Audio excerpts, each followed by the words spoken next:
15 de julio de 1410, en Grunwald, al norte de Polonia, las tropas de la Orden Teutónica del Hospital de Santa María de Jerusalén se enfrentaron al ejército del rey de Polonia y del príncipe de Lituania. Esta batalla quedó grabada en la historia de Alemania como la batalla de Tannenberg. Fue la sentencia de muerte de una de las órdenes de caballería más poderosas de finales de la Edad Media, la Orden de los Caballeros Teutónicos. Caballeros Teutónicos.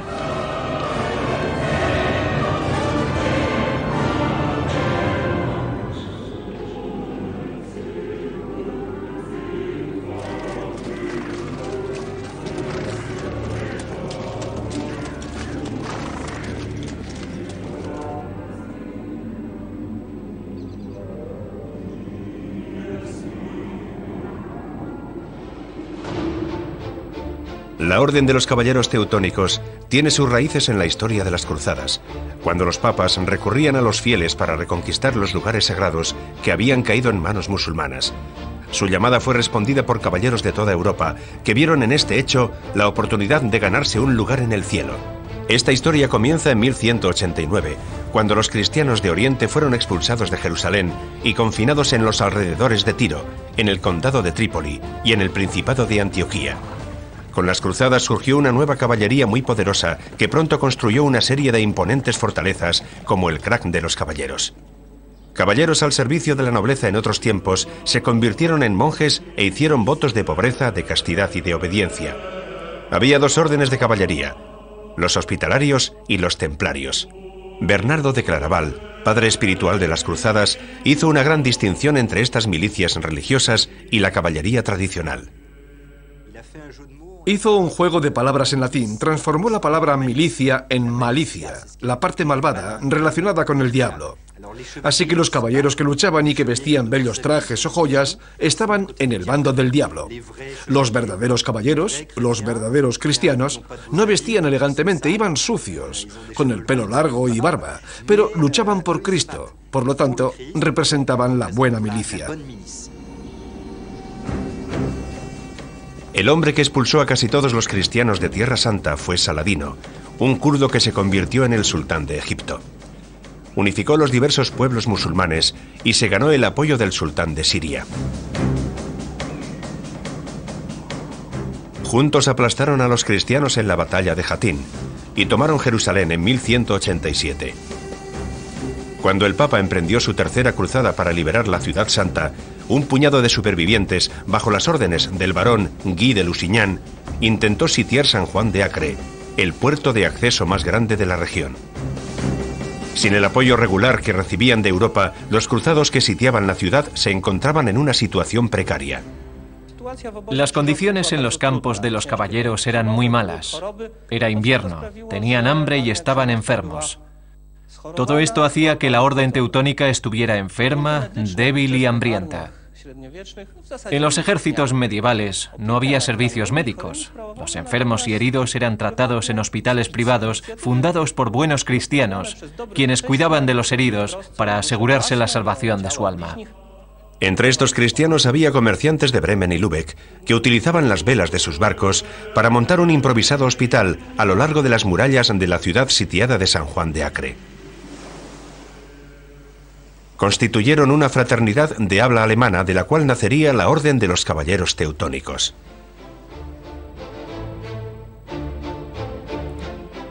Dos años después del comienzo del sitio, Felipe II, seguido por Ricardo Corazón de León, desembarcó con el mayor ejército jamás reunido para las cruzadas. A pesar de su rivalidad, los dos reyes unieron sus fuerzas y consiguieron tomar la ciudad. Por su parte, las tropas de Federico I Barbarroja se unieron gradualmente a ellos tras un largo viaje por tierra.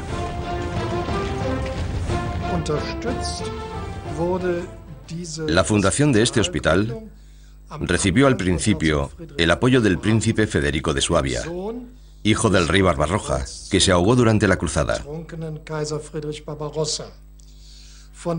Así que, desde el principio, hubo una estrecha relación con el Imperio alemán y con la corte de Hohenstaufen.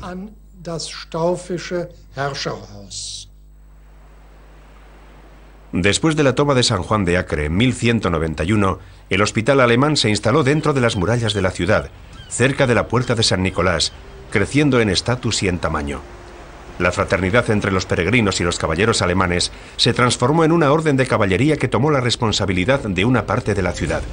En 1198 fue elegido un gran maestre, Enrique von Walpott. Su elección señaló el nacimiento de la orden cuya primera misión sería el reconocimiento del Papa. Puesto que suponía el incremento de su poder, Inocencio III aprobó encantado la fundación de esta nueva orden militar, modelada con las reglas religiosas y militares de los templarios, el cuidado de los enfermos y la caridad de los hospitalarios.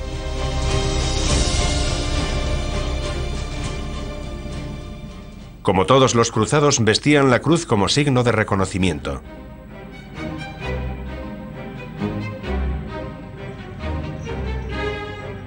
Con la elección de su cuarto gran maestre, Hermann von Salza, en 1209, la orden teutónica conocerá su verdadera expansión.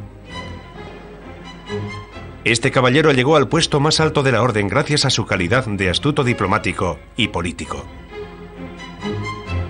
Entabló excelentes relaciones con los dos grandes poderes dominantes de la época, el Papa y el Emperador, todavía antagonistas, y se convirtió en el intermediario obligado. Las tres órdenes hicieron de San Juan de Acre su cuartel general. Rápidamente cada una de ellas intentó aplicar su poder.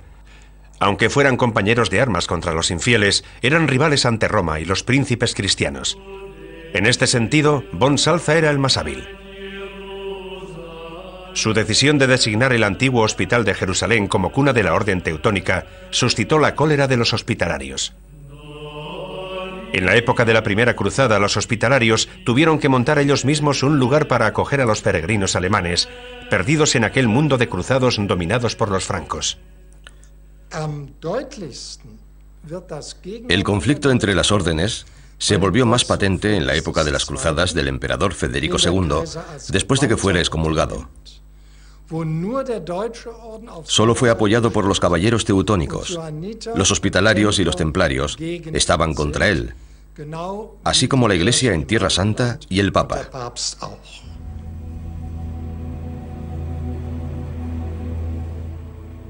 Federico II destacó entre los príncipes cruzados.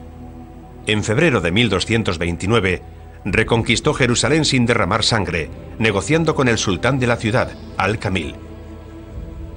Animado por su éxito, se hizo coronar rey de Jerusalén en la iglesia del Santo Sepulcro. Entre los invitados elegidos estaban los hermanos de la Orden de los Caballeros Teutónicos. Hermann von Salza le disuadió de utilizar elementos religiosos en la ceremonia de coronación, sabiendo que tal comportamiento, por parte de un emperador excomulgado, envenenaría aún más su ya tensa relación con el Papa Gregorio IX. Jerusalén volvía a ser cristiana, y Federico II había demostrado que los cristianos de Oriente podían mantener su presencia en Tierra Santa con algo más que con las armas.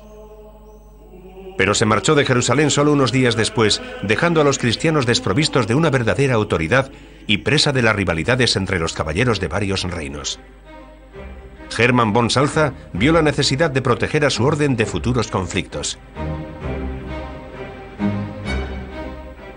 A cambio de su consejo, obtuvo de Federico II el estado de Montfort, situado en lo alto de la región, a varios kilómetros al sur de San Juan de Acre.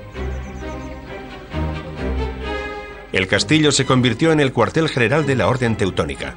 Durante años la Orden reclutó sangre nueva y se expandió, sobre todo en Europa. Pero en 1291 la caída de San Juan de Acre obligó a la Orden a abandonar Tierra Santa, justo un siglo después de que fuera fundada allí mismo. La actividad de la Orden se expandió y gradualmente se extendió más allá de Tierra Santa. Hacia 1250 se estima que había unos 1600 caballeros, a los que tenemos que añadir los escuderos. Pero solo 400 vivían en Tierra Santa. Había 600 más en la costa báltica. Y los 600 restantes estaban dispersos por varios estados europeos. El siglo XIII fue una época muy próspera para Europa. Desde el año 1000 vivió un período de relativa paz que contribuyó a la expansión de la agricultura, el crecimiento del comercio y el renacer de las ciudades. El fervor religioso que rodeaba las cruzadas también fomentó la construcción de catedrales. Los maestros artesanos, albañiles, escultores, herreros, techadores, seguidos por los arquitectos, se desplazaban de obra en obra. Las ciudades competían para construir la catedral más alta, la más imponente.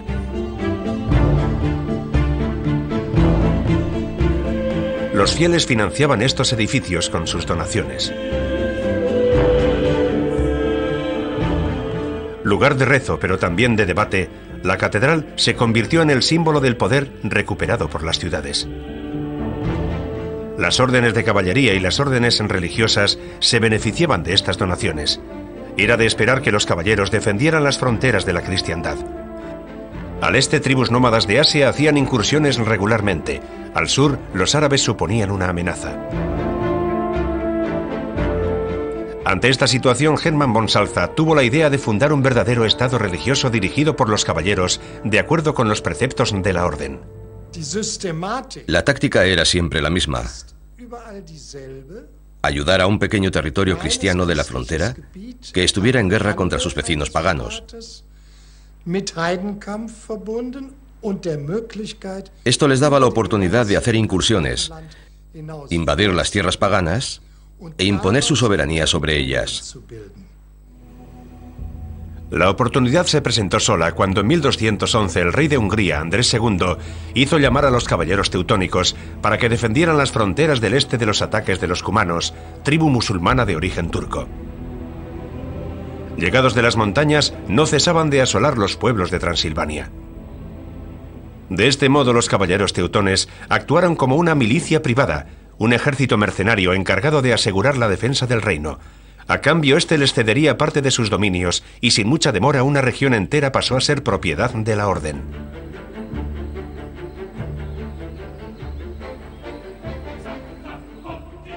Vosotros protegéis mis fronteras y yo os doy una pequeña parte de mi reino.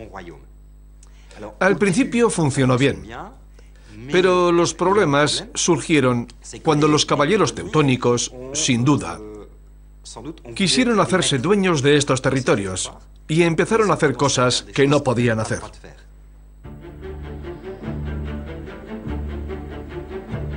Aguerridos, organizados, los caballeros teutónicos equiparon el territorio con una serie de pequeñas fortalezas para asegurarse la protección.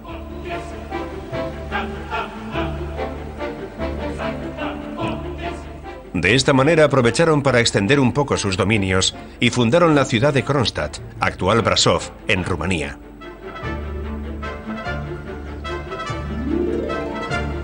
Para garantizar la conservación de sus obras utilizaron la piedra, material de construcción reservado exclusivamente para los edificios de los reyes.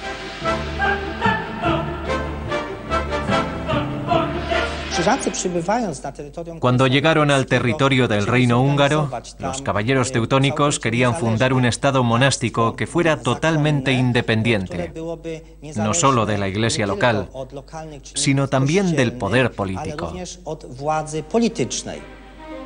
Para conseguir su propósito, Hermann von Salza utilizó su relación con el Papa Gregorio IX y se aseguró de que las tierras concedidas por el rey de Hungría pasarían directamente a la tutela de Roma, primer paso hacia el control directo por parte de la orden. Esto fue demasiado para Andrés II. Presionó a los obispos locales apelando justicia papal en el nombre de la unión de su reino. El tribunal nombrado por el Papa decidió a favor del rey de Hungría. Esto confirmó, en primer lugar, que los caballeros no respetaron los privilegios y construyeron castillos. Y, en segundo lugar, intentaron evitar subordinarse al rey de Hungría. A pesar de esta decisión, el Papa consideró que los caballeros debían continuar en territorio húngaro, lo cual era inaceptable para el rey Andrés II y para el príncipe Béla. En 1225 la orden teutónica fue obligada a abandonar Hungría. El sueño de von Salza de un Estado independiente se desvaneció y tuvo que comenzar de nuevo.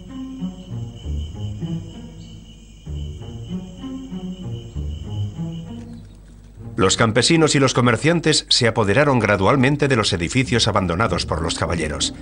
Tanto los campesinos de la comunidad como los regidores de la ciudad conservaron una red de grandes fortificaciones, única en Europa.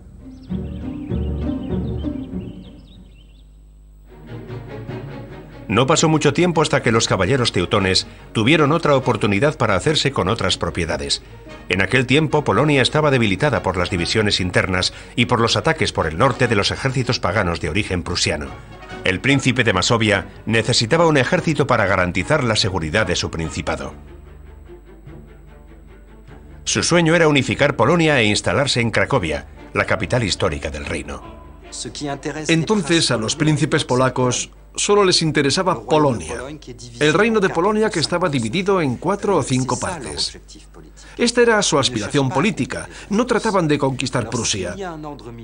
Si una orden militar venía a proteger Mazovia y tomaba Prusia, no pasaba nada. Por eso, durante un siglo aproximadamente, hubo una buena relación entre Polonia y los caballeros teutónicos. El problema vino después. A cambio de los servicios de la orden, Hermann von Salza recibió el condado de Chełmno, de parte de Conrado de Masovia. El príncipe firmó un documento que regulaba los términos de esta cesión. El original desapareció y solo quedan copias. Algunos historiadores dicen que este texto es falso. Otros dicen que es auténtico. Yo creo que es auténtico, pero fue preparado. Conrad lo firmó de verdad. No fue forzado a hacerlo. Pero fue preparado por juristas que trabajaban para la orden y querían dar a los caballeros un texto perfecto para no olvidarse de nada y garantizarles todos los derechos posibles en una región. Hermann von Salza había aprendido la lección de su fracaso en Hungría. Esta vez la orden debía ser la soberana legal de los territorios que había conquistado. Solamente el Papa tenía el poder de conferir esta soberanía.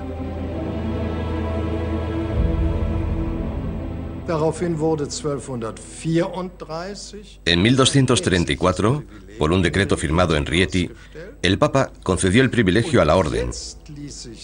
Más tarde, en 1235, Federico II le otorgó la bula de oro, un documento oficial con un sello de oro. No obstante, este documento fue antedatado a 1226, fecha en la que se decidió la expedición prusiana.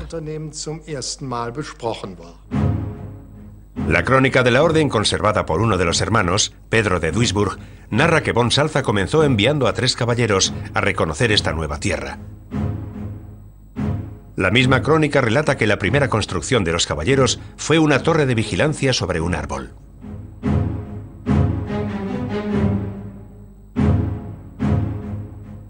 Una cosa sí es cierta, en los últimos días de su vida, von Salza cumplió su sueño de conferir a la orden un territorio para gobernar. Construyeron varias fortificaciones a lo largo del Vístula, que sirvieron tanto de base de conquistas como de línea desde la cual defenderse del ataque de los prusianos. Una vez de llegar al mar Báltico, se dirigieron al este y siguieron la costa. Allí también construyeron fortalezas desde Valga hasta Königsberg. La orden se desplegó entonces a lo largo de todo el territorio de Prusia. En su avance por el norte, los caballeros se encontraron con otra orden de cruzados, la de los Caballeros de Cristo. Formaron una alianza y continuaron su conquista hacia el este. Sin embargo, en abril de 1224 se enfrentaron al poderoso ejército ruso del príncipe Alejandro Nevsky. Los dos ejércitos lucharon en el lago helado de Peipus. El príncipe Alejandro Nevsky, héroe de la que se acabó llamando la Batalla del Hielo, se convirtió en un personaje de leyenda, magnificado por el cineasta soviético Sergei Eisenstein en esta película epónima, financiada por Stalin.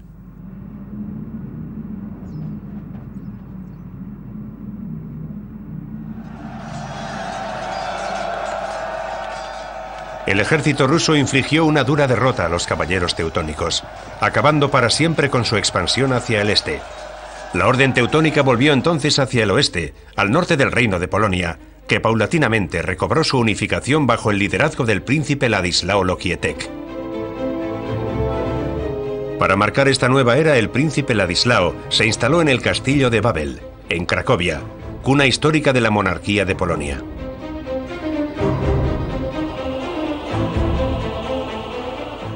En 1308, como su predecesor, hizo llamar a los caballeros teutónicos, esta vez para repeler a las tropas alemanas del ducado de Brandenburgo, que habían tomado la ciudad de Danzig. Cuando cumplieron su misión, los caballeros tuvieron una presunta disputa sobre la cantidad que les debía el príncipe por masacrar a la guarnición del castillo y hacerse con la ciudad. Tomaron la ciudad de Danzig y en un año conquistaron Pomerania. Desde entonces se convirtieron en un peligro para Polonia. Este acto fue una muestra de poder.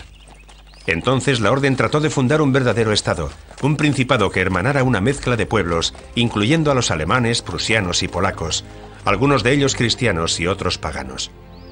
La orden instaló su capital en Malbork y construyó un imponente palacio fortificado, uno de los castillos más grandes de la época feudal europea.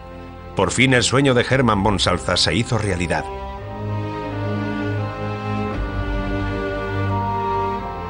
En el siglo XIV los caballeros teutones impusieron un estado local con una estructura política sin precedentes. El gran maestre, el Hochmeister, estaba en lo más alto de la jerarquía, pero su poder no era absoluto. Era elegido vitalicio por un capítulo de 13 electores. El gran maestre estaba a la cabeza de la orden teutónica y también a la cabeza de un estado que gobernaba a través de un gran consejo. Este consejo era el verdadero gobierno del principado. Comprendía 5 grandes oficiales. El gran comendador tomaba las decisiones con respecto a los gastos. El gran mariscal dirigía las fuerzas armadas. El gran canciller era el responsable de la administración. El gran tesorero manejaba las finanzas y el gran hospitalario se encargaba del cuidado de los enfermos en los hospitales y de la aplicación de la regla. El Estado fundado por la Orden Teutónica en Prusia fue reconocido en toda Europa. El poder tenía la estructura de una corporación, según la cual las más altas funciones administrativas podían ser ejercidas solo por los miembros de la Orden Teutónica. Esto no significó que la élite política y los caballeros de las ciudades estuvieran excluidos de la vida política. Aunque impusiera el orden en todo el territorio, no dudaban en consultar a los burgueses de las ciudades y a los nobles prusianos, como era habitual en Europa. Los caballeros teutónicos hacían cosas que podrían considerarse muy modernas. Controlaban muy bien su territorio, marcaban las fronteras, dividían el territorio con un sistema de castillos y con lo que las órdenes militares llamaban encomiendas. Es decir, que todo el territorio, el estado entero, estaba dividido en encomiendas. Tenían un servicio postal conocido en toda Europa por su eficacia, formado por caballos que transportaban el correo. Para facilitar la comunicación entre las encomiendas y fuera del Principado, la Orden desarrolló un servicio de correo único en Europa por su regularidad. Los mensajes tardaban menos de 2 días en cruzar de un lado al otro del Estado. Gracias a este precursor del actual servicio postal, la administración adquirió una eficacia inédita para la época. La Orden acuñó una moneda en curso en todo el Estado. Un sistema de impuestos sobre el comercio garantizaba la financiación de la administración.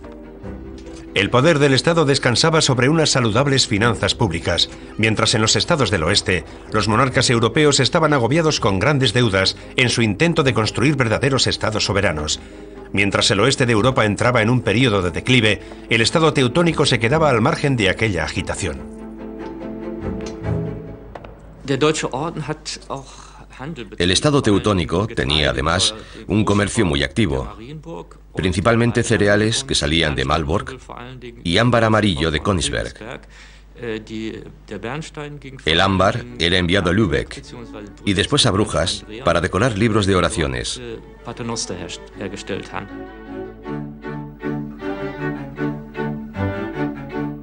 Las ciudades del Principado pertenecían a la Liga Hanseática, una asociación de ciudades comerciales.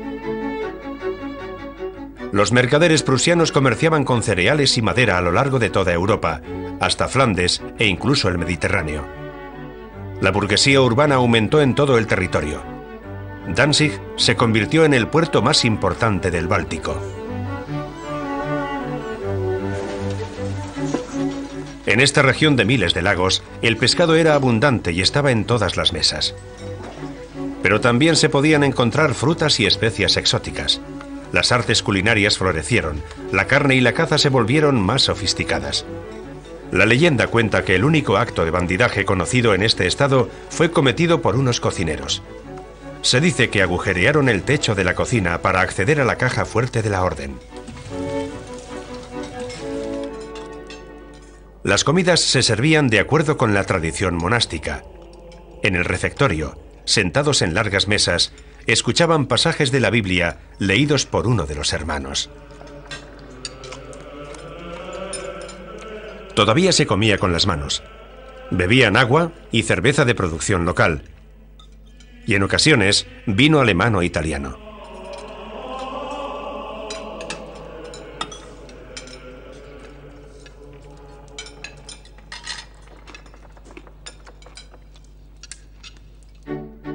Los caballeros mostraron un gran ingenio en la construcción de sus edificios.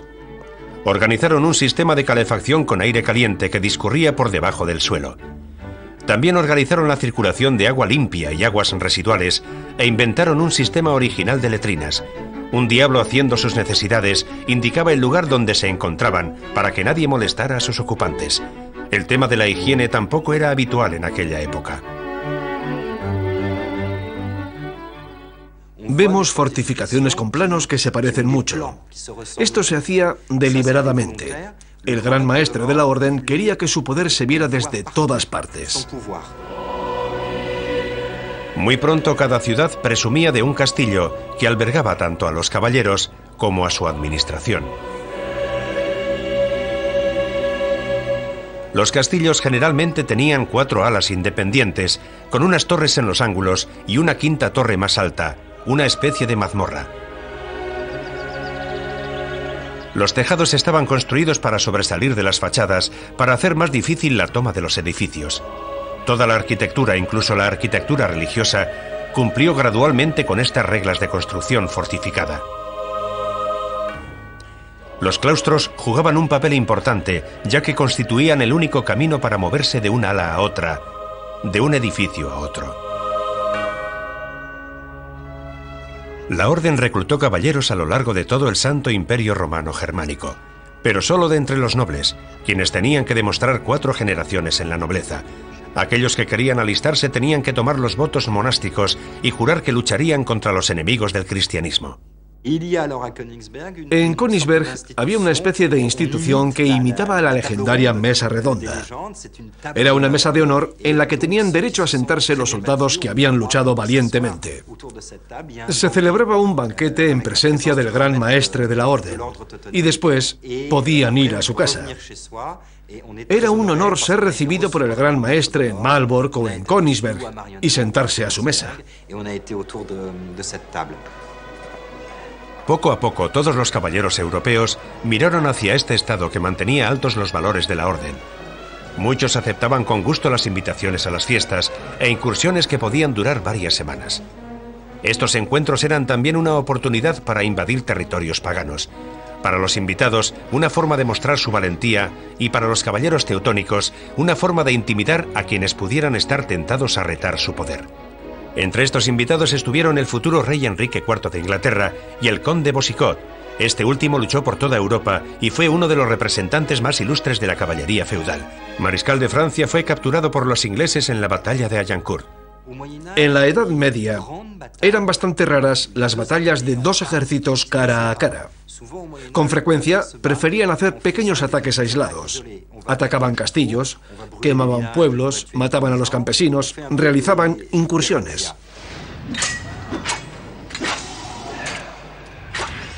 La orden acogía también a quienes buscaban hacer penitencia por sus malas acciones. Tenían la oportunidad de luchar contra los paganos del norte junto a los caballeros de la orden.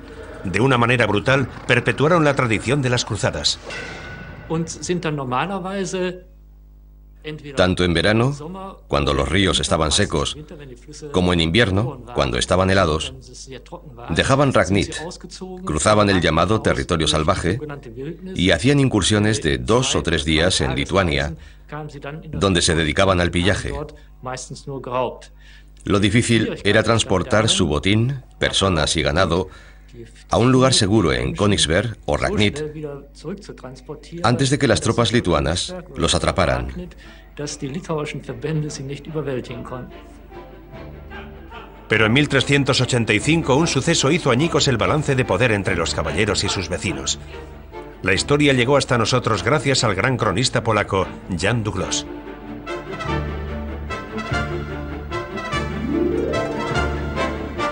Empezó cuando los nobles del Parlamento polaco designaron como nueva soberana a Edwigis de Anjou. En julio de 1386 se casó con Ladislao Jagiellon, soberano de la vecina Lituania. Él a cambio fue nombrado rey de Polonia por los nobles del país. Merced a este casamiento, Lituania fue bautizada y pasó a formar parte del Concierto de Naciones Cristianas. Si se luchaba contra los paganos no pasaba nada, pero luchar contra cristianos era un hecho difícil de justificar. Los caballeros teutónicos querían continuar luchando contra los lituanos. Decían que Jagiellon no era un verdadero cristiano, que fingía. También acusaron al príncipe Witold y a otros príncipes de la región, diciendo que estaban tratando con paganos, que no eran cristianos y que tenían derecho a continuar con las guerras. En 1409 estalló la insurrección en un territorio lituano reivindicado por la orden. Lituania, recientemente evangelizada, apoyó incondicionalmente la sublevación de una tierra que consideraban propia. Polonia respaldó discretamente a sus aliados lituanos.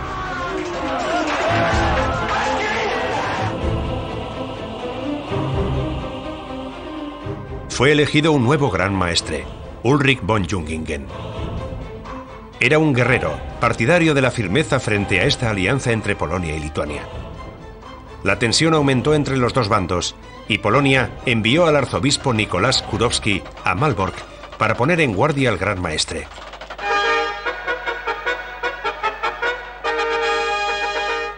En su crónica, Długosz documentó las palabras del emisario.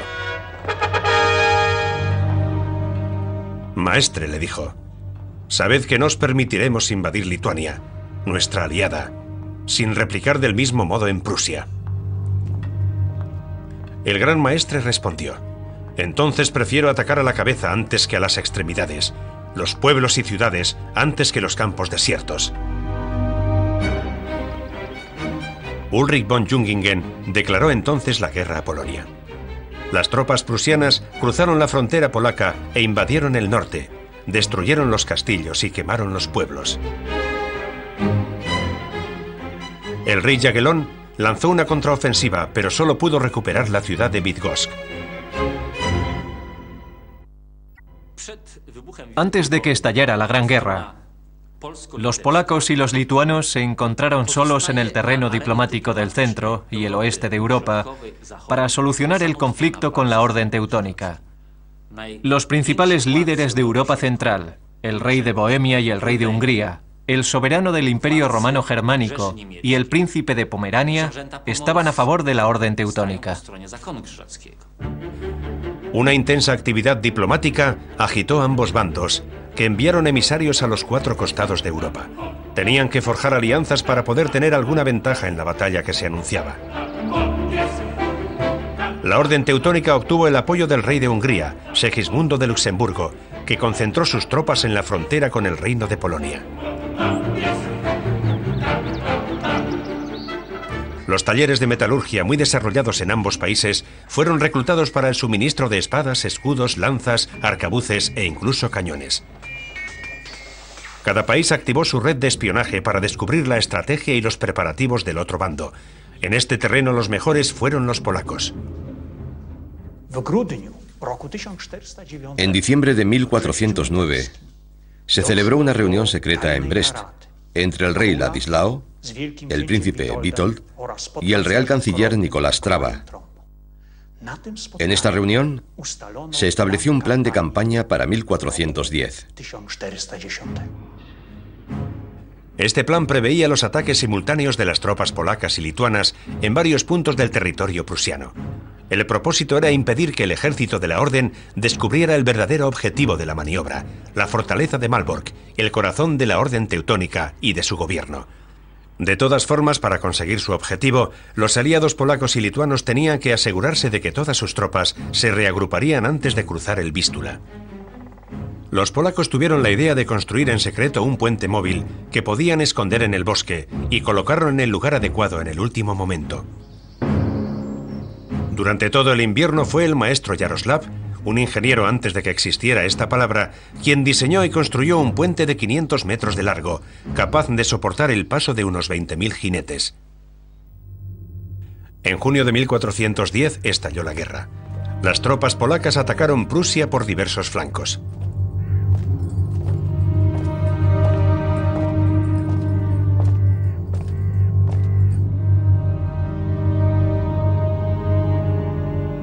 El gran maestre fue capturado totalmente por sorpresa. Asistió impotente a este primer ataque, incapaz de encontrarle una lógica. Los informadores le comunicaron que los atacantes habían cruzado el Vístula. Entonces entendió que el objetivo final era Malbork, el corazón de su estado. Jan Duglos escribió: el rey de Polonia, una vez de llegar al Vístula con su ejército y toda su maquinaria de guerra, cruzó el magnífico puente que se apoyaba sobre un barco. Por su parte, el gran maestre decidió enviar a sus caballeros y sus cañones a aguantar la batalla.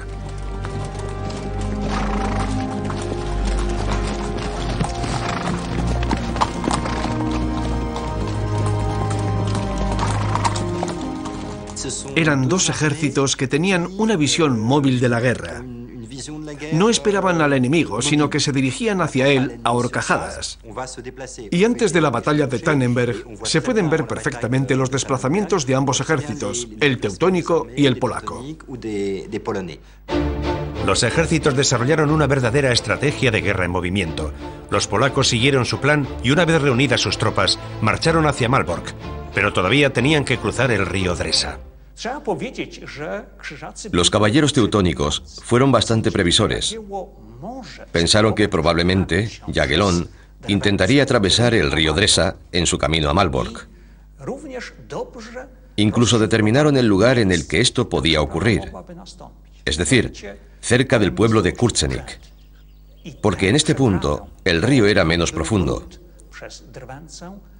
En junio, los caballeros teutónicos reforzaron este emplazamiento antes de que comenzara la guerra.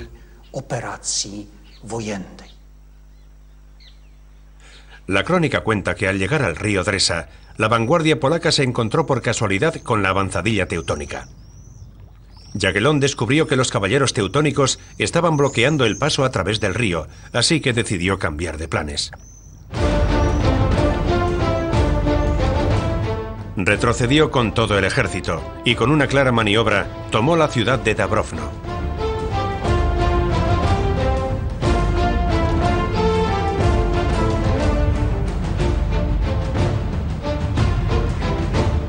La ciudad abrió el camino hacia Malbork a través de un paso estrecho bordeado por dos lagos. En la batalla para tomar la ciudad se declararon varios incendios que hicieron difícil la travesía. El resplandor del fuego informó a los caballeros teutónicos sobre la posición de las tropas de Jagiellon.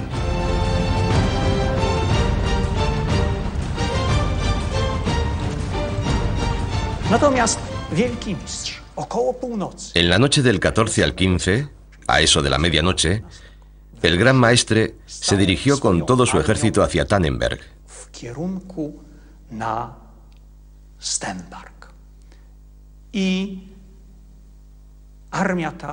El ejército recorrió 23 o 24 kilómetros y hacia las 8 de la mañana se encontró a corta distancia de las tropas polacas, que en ese momento estaban descansando.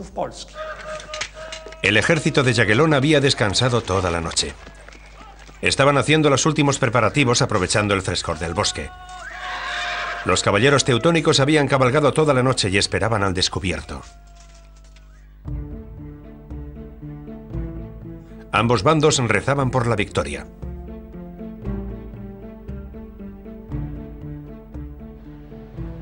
Jagiellon, cuyas tropas estaban resguardadas del calor, quería esperar hasta que el sol debilitara a las tropas teutónicas. Fue la batalla más larga que la Europa cristiana vio jamás. En el llano de Grunwald se reunieron 20.000 jinetes polacos y 10.000 lituanos contra 20.000 hombres de las tropas de la Orden Teutónica. Los dos ejércitos se enfrentaron, los polacos en el ala izquierda, los lituanos en la derecha, y frente a ellos los caballeros teutónicos, dispuestos en varias líneas y con un ejército de reserva. Von Jungingen empezó a impacientarse y envió 2 emisarios.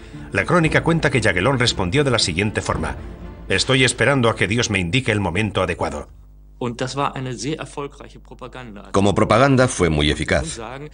El rey de Polonia podía decir que actuaba de acuerdo con la voluntad de Dios, que Dios lo había enviado al campo de batalla y que le daría la victoria. Siguió las enseñanzas de San Agustín, que decía que el juicio divino se mostraba en el campo de batalla. Cuando el sol llegó a lo más alto, Jagiellon decidió enviar primero a los jinetes lituanos. La carga fue violenta, pero la respuesta de los cañones de la Orden fue mortal.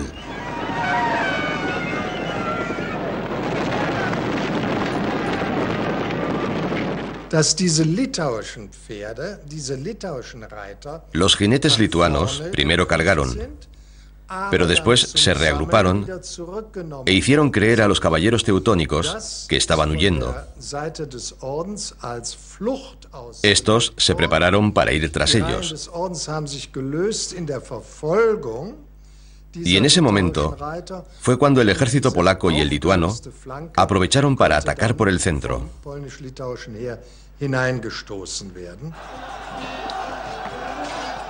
Entonces las tropas de la Orden persiguieron a los lituanos y amenazaron con atrapar al resto de las tropas polacas con un movimiento de tenazas.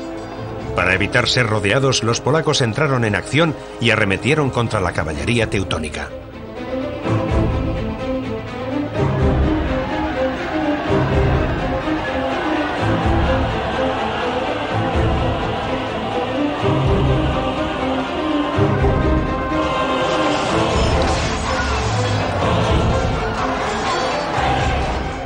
Chocaron violentamente, pero los caballeros teutónicos consiguieron hacerse con el estandarte polaco, proclamando así la victoria.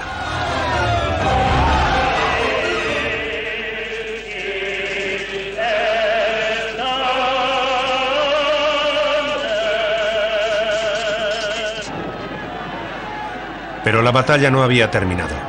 Asalto tras asalto, los jinetes polacos recuperaron posiciones y su estandarte.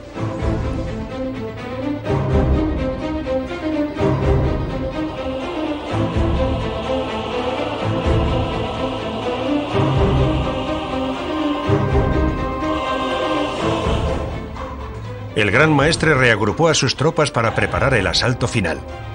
Fue en vano. Los caballeros teutónicos fueron rodeados y el gran maestre cayó muerto, así como muchos de los altos mandos de la Orden.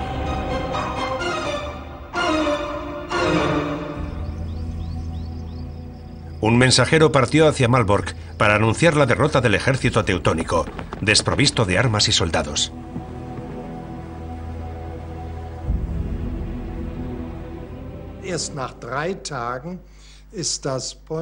Las tropas polacas y lituanas tardaron 3 días en partir hacia Malbork, centro neurálgico de la Orden Teutónica.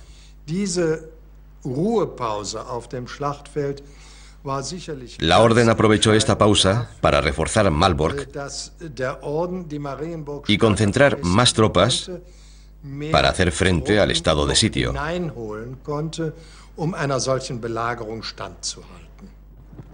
Mientras los supervivientes llegaban a la ciudad desordenadamente, Heinrich von Plauen, uno de los generales del ejército teutónico que había luchado en otros frentes, fue requerido en la capital. Ante la debacle del ejército, se hizo con el poder.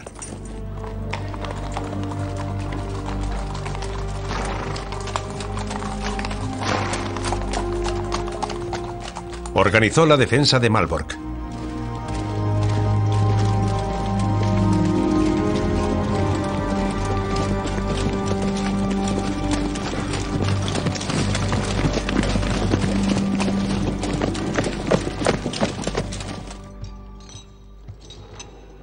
Los primeros soldados polacos llegaron durante la noche y comenzó una batalla a los pies de la muralla.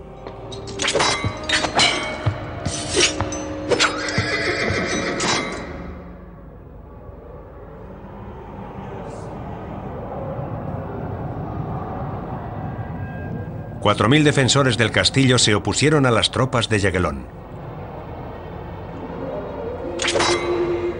La batalla fue cruenta y las bajas en el ejército polaco fueron mayores que en el campo de batalla de Grunwald.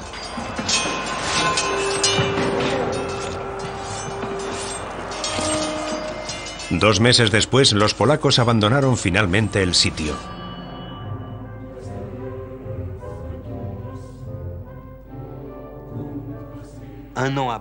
Un año después de la batalla de Tannenberg, en periodo de paz entre Polonia y la Orden, la paz de Thorn en 1411, las condiciones impuestas a los caballeros teutónicos no fueron muy duras. Tenían que pagar una multa y devolver algunos territorios, pero no devolvieron todo el territorio que los polacos hubieran querido. Esto demostró que la derrota había sido grave, pero Polonia no era tan poderosa como para imponer a la Orden una paz más severa. Al final, fue una paz que se podría considerar poco más que un compromiso. Después de las negociaciones territoriales, el Estado teutónico quedó muy vulnerable, rodeado por el Reino Unido de Polonia y Lituania. En noviembre de 1414, el Concilio de Constanza fue convocado para acabar con el cisma que dividía la Iglesia de Occidente. Los obispos debían tratar también la disputa territorial entre los caballeros teutónicos y Polonia. Cada parte presentó sus argumentos. El dominico Juan Falkenberg, representante de la Orden Teutónica, acusó al rey de Polonia de no comportarse como un soberano católico. Esta fue una acusación muy grave que provocó la reprobación de algunos obispos. Los jueces de la Inquisición aprovecharon para acusar a Juan Falkenberg de difamador. Fue un fracaso para los caballeros teutónicos y su diplomacia. En febrero de 1454, la Confederación Prusiana organizó un levantamiento contra la Orden. Un ataque que terminó con un éxito rotundo. La mayoría de los castillos fueron tomados, tanto por los burgueses como por los caballeros polacos. Y el rey polaco Casimiro Jagellón no tuvo ningún reparo en aceptar la oferta de los estados prusianos de incorporar el estado teutónico en el reino de Polonia.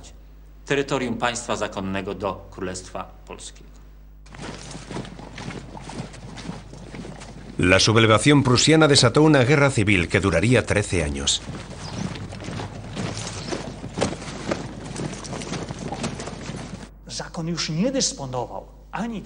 La Orden ya no disponía de medios financieros ni militares y no podía pagar a los checos y silesios que le servían.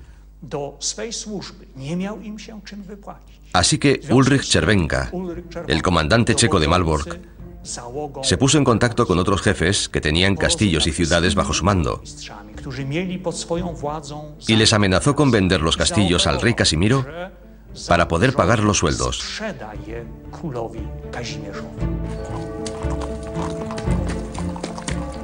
En 1457 el gran maestre tuvo que vender su castillo para pagar a los soldados que reclutó para defender el poder que le quedaba. Tuvo que resignarse a dejar Malbork, que finalmente nunca fue invadida.